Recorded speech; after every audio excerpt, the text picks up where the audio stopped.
করবেন। হৃদয় চৈতন্য ঠাকুর দু হাত তুলে এই জয় দিলে কি বলেন মা? যে কোনো কাজে জয়ী হবে, যে কোনো কাজে জয় লাভ করতে পারবে। হৃদয় চৈতন্য ঠাকুর কি জয়। হ্যাঁ, হৃদয় চৈতন্য ঠাকুর কি। হৃদয় চৈতন্য ঠাকুর ওই ছোট ছেলেটাকে, এরকম একটা ছেলে, তাকে দেখে দেখে কে বাবা? সোনা ছেলে তুমি আমার নামে জয়ধ্বনি করছো।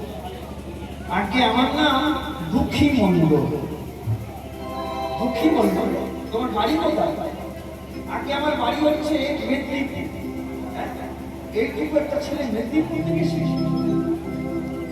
হ্যাঁ, পায়ে হেঁটে এসেছি, দৌড়তে দৌড়তে আপনার কাছে এসেছি। একটা হাফ প্যান্ট